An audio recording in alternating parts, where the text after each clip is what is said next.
6, as promised, gun rights advocates are going after towns using home rule to implement their own tougher gun rules. Recently, the town of Superior banned assault rifles, high-capacity magazines, and rapid-fire trigger activators like bump stocks.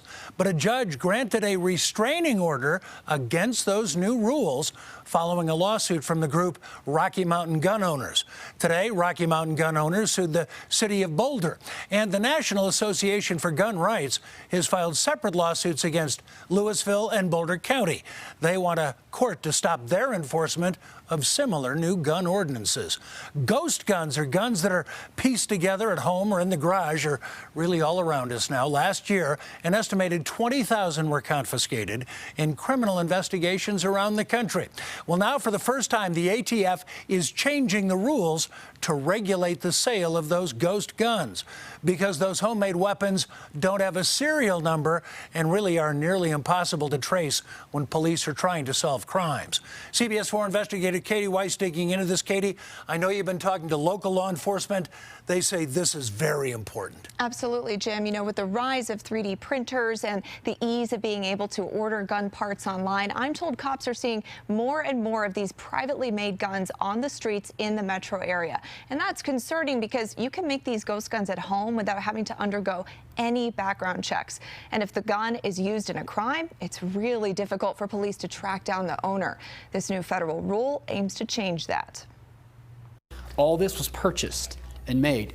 There's a name up here of the person who makes this part, but on this, there are no markings on the receiver, which is the actual firearm.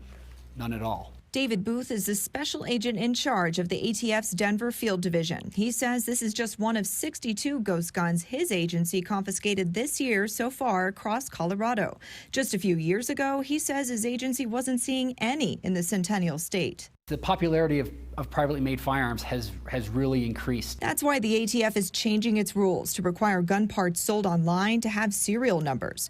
Denver police data shows in Denver alone, 108 ghost guns were confiscated during criminal investigations so far this year, on track to meet or even beat last year's number of 166. Our focus has been in Denver is ensuring that we're doing everything we can to get dangerous guns off the streets.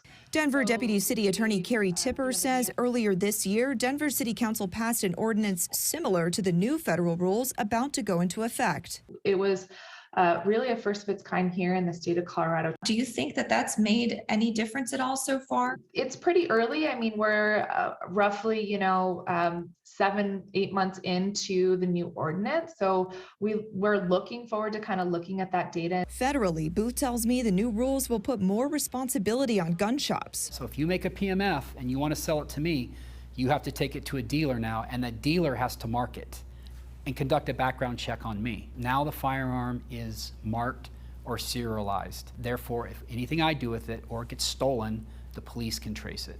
He says some kinks may need to be worked out. One problem is gun shops don't generally put serial numbers on things. So one of the snags of this is where do I go to put a serial number on this firearm?